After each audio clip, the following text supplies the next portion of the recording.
O que você está achando? Perguntaram aí, ó, pro pastor Anderson Silva. O que você está achando sobre a explosão de conversão ao catolicismo? Vamos ver o que é que o pastor falou aqui. Normalmente o pastor tem palavras polêmicas, né? Vamos ver. As pessoas estão à procura de estabilidade emocional e boa parte das searas evangélicas são ambientes emocionalmente adoecedores. As pessoas estão em busca de constância e equilíbrio doutrinário teológico. Na seara protestante há sempre um estresse, porque daqui a pouco pode acontecer mais um racha em nome do Deus falou comigo. Aí começa uma divisão, que vai surgir uma nova doutrina e mais uma vez alguém vai dizer Deus falou comigo. E vai surgir uma nova denominação. Isso é preocupante, né? Imagina, você tá numa igreja, participando de uma igreja, e você fica pensando assim, a qualquer momento a minha igreja ela pode rachar. Ou seja, um presbítero pode discordar do pastor, e como o pastor Anderson mesmo falou, né?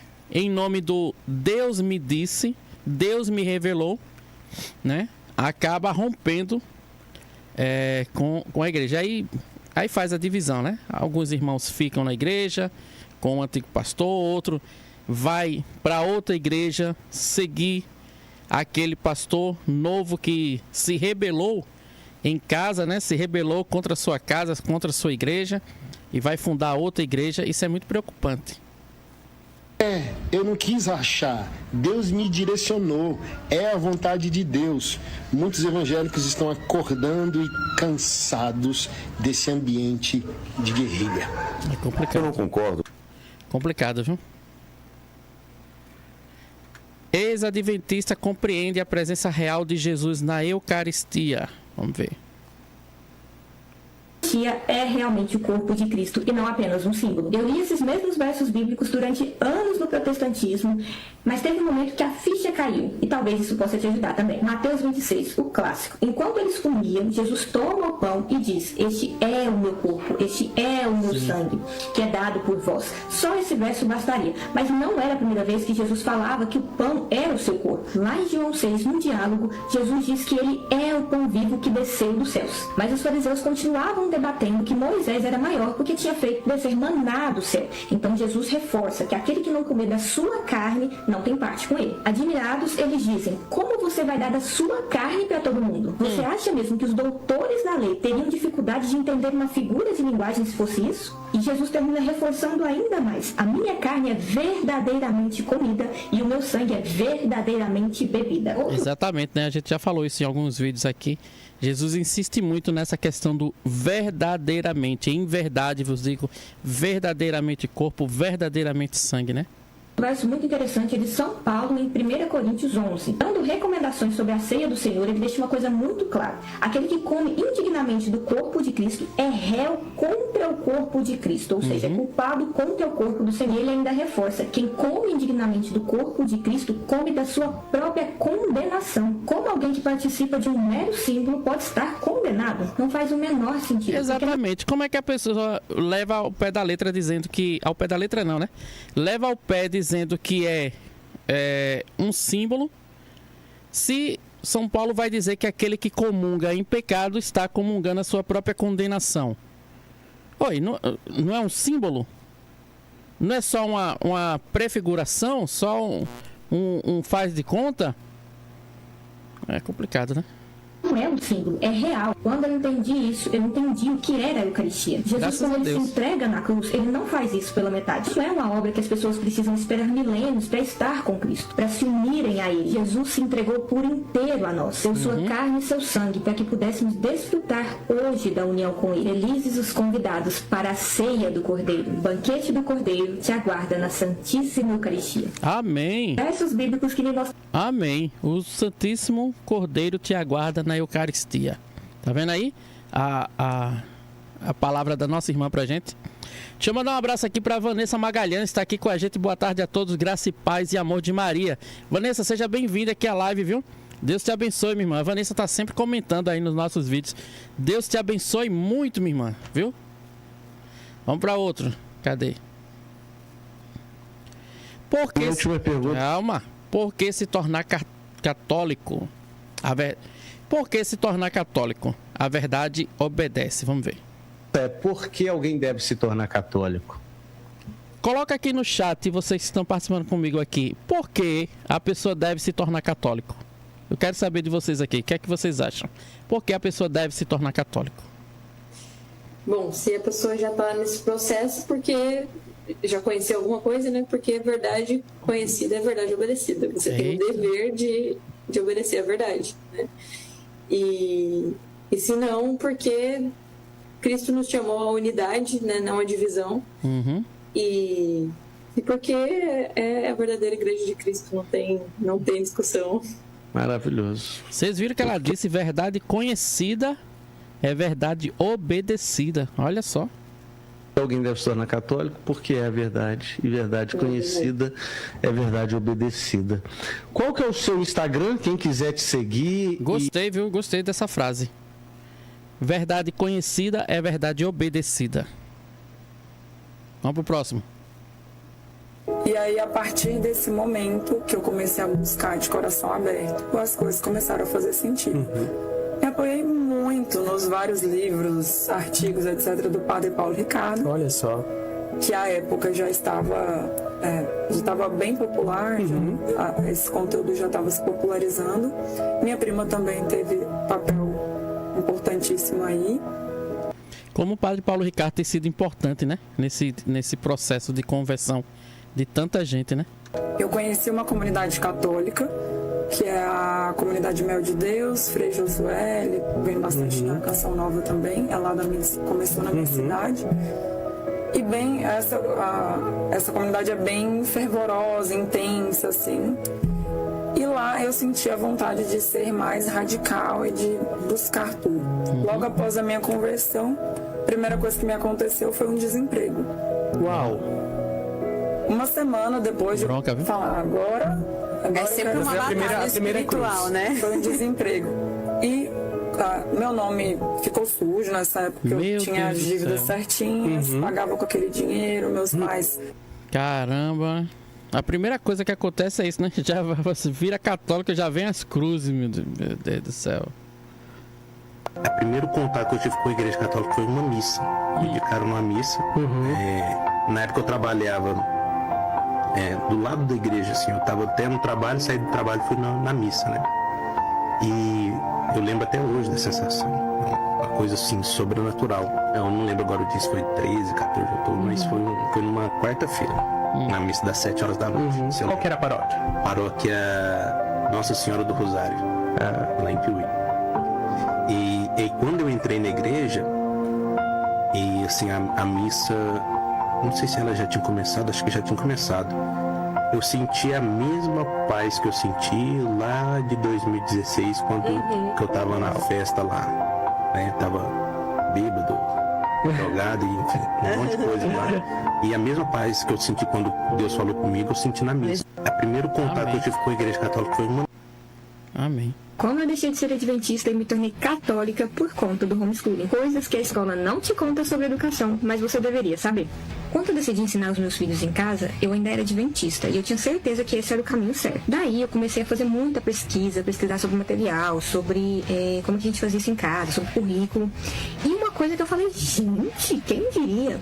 Era que católicos, principalmente os tradicionais, eles optavam muito pelo homeschooling. Daí eu comecei a seguir alguns perfis e eu vi uma coisa que me deixou muito intrigada.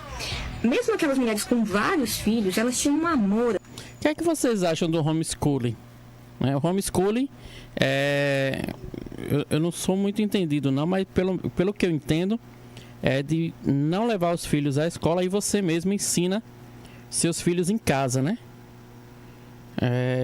É uma prática que vem crescendo muito já nos Estados Unidos cresce e aqui no Brasil também, né? Sobre o homeschooling. Eu queria saber de vocês, o que é que vocês acham do homeschooling? Deixa aqui nos comentários, por favor, tá certo? Assim, para ensinar uma coisa, assim, uma paciência, uma ordem na casa, que eu fiquei, gente, eu com 1 não tô dando conta, imagina com 5. E aquilo não era nada do que eu conhecia sobre catolicismo, porque o que eu conhecia era gente que fazia, que queria dar vida, depois ia lá, fazia uma romaria, então, achava que tava tudo bem. E essas mães me fizeram enxergar um lado da maternidade que eu não conhecia. Era algo que era realmente uma vocação, nunca tinha ouvido falar de maternidade daquele jeito. Aí o que começou a aparecer pra mim no Instagram? Só perfil católico. E eu fui vendo, fui escutando, e eu jurava que não, eu tava imune, né? Eu sou adventista, eu conheço a verdade, eu tenho certeza das coisas. Nunca, assim, eu vou ver só por causa do homeschooling. Até que eu comecei a perceber que a história que eu tinha ouvido da Igreja Católica, na escola, na igreja, né? Os adventistas, eles atacam muito a Igreja Católica. Vocês viram isso aí? Os adventistas atacam muito a Igreja Católica. E ela era adventista, viu? Então ela sabe o que tá falando. Não era bem assim, né? E foi aí que a minha vida virou completamente. Curte e comenta pra parte 2. Vamos pra parte 2.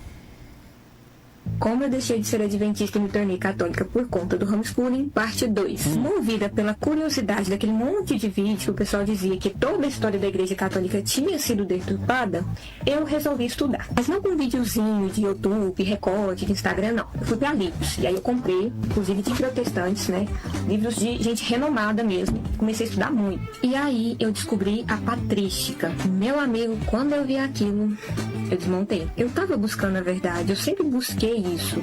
E era como se tudo que tivessem me ensinado fosse mentira, sabe? Tava encontrando provas de que a Igreja Católica era a igreja dos primeiros séculos. A mesma Olha igreja. aí. A missa, o credo, veneração a Nossa Senhora, intercessão dos santos, imortalidade da alma que os adventistas não acreditam. Olha aí. Já tinha gente orando pelos santos e para os santos já no primeiro século. Daí eu pensei, tá, eu não devo ser a primeira ou eu tô ficando louca.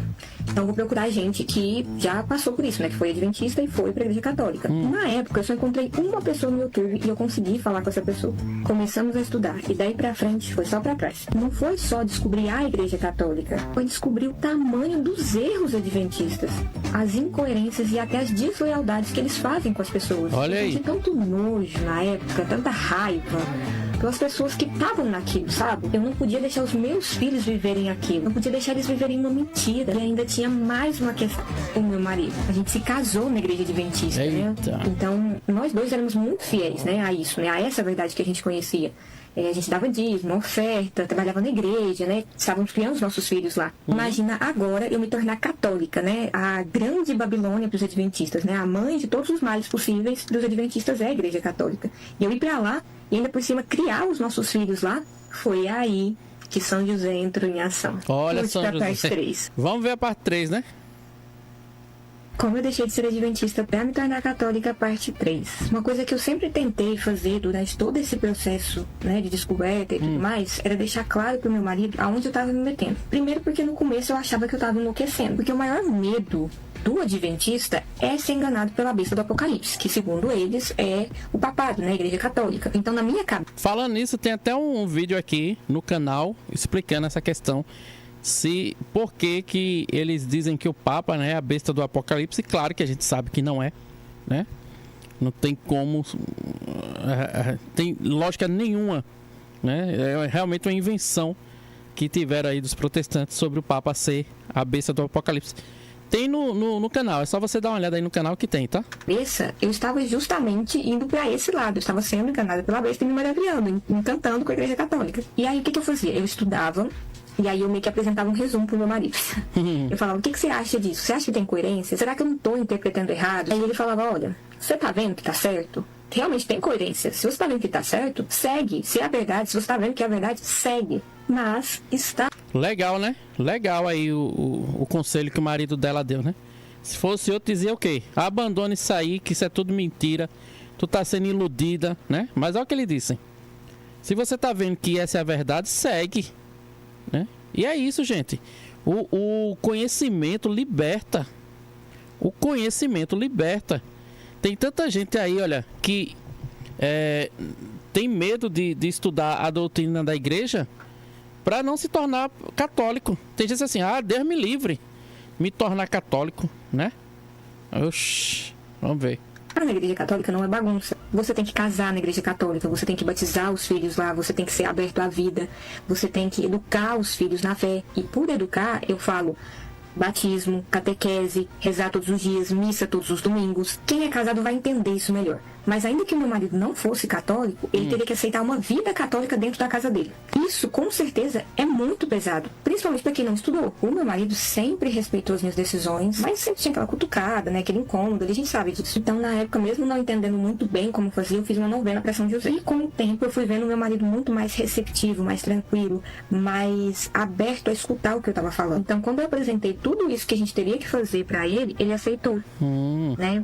Assim, hoje, ele não se converteu ao catolicismo ainda, eu tenho essa esperança, mas hoje ele reza o terço com a gente, ele vai na missa, ele gosta de ir na missa, ele não vai só obrigado, né? Então ele me ajuda muito na missa. Que legal. A gente tem um lar católico, mas... Ah, tá quase chegando, irmã. Se ele tá indo na missa, ele gosta de ir na missa, ele reza o terço, esse homem tá faltando um pouquinho para ser católico.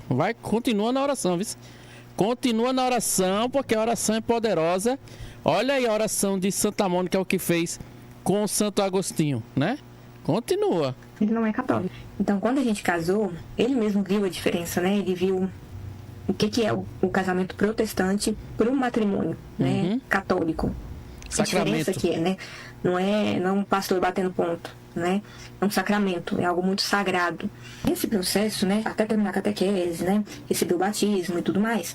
Teve duas coisas que me incomodavam muito e ainda me fazia recuar um pouco. Eu tinha aceitado o magistério da igreja, porém, eu tinha muito medo de chegar lá na frente, daqui 5 anos que seja, e descobrir que eu estava errada, e ter que mudar de religião de novo. Então, eu tinha muito medo disso. E a outra questão era com Nossa Senhora.